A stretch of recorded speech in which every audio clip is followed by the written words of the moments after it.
ផិតចេញដំណើរទៀតហើយចំនួន60គីឡូទៅស្វាយរៀងនិងសាលាលេខ5បងប្អូនម៉ួយល្អជួយទិញផិតខ្មែរផិតកូនខ្មែរ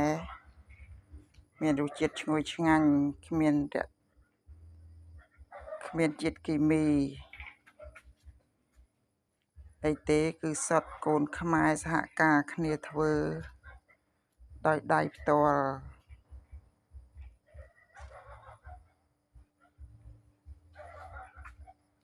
រៀបចំទៅឲ្យម៉ួយបានខ្ចប់បាន30គីឡូហើយនៅ30គីឡូទៀតរួចរាល់ផ្ញើទៅជូនបងប្អូនម៉ួយនៅស្វាយរៀងនិងសាលាលេខ5ចាំទទួលបងប្អូន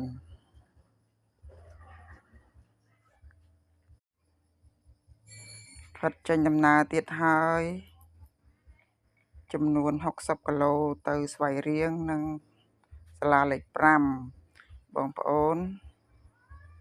ម៉ួយល្អ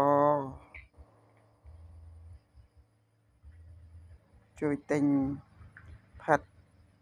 ខ្មែរផិតកូនខ្មែរមានរសជាតិឈ្ងុយឆ្ងាញ់គ្មានជាតិគីមីអីទេគឺសុទ្ធកូនខ្មែរសហការគ្នាធ្វើដោយដៃផ្ទាល់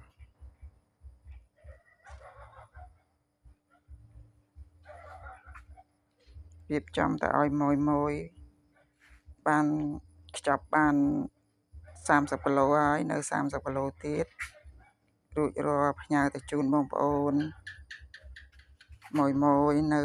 ស្វាយរៀងនិងសាលាលេខ5ចាំទទួលបងប្អូន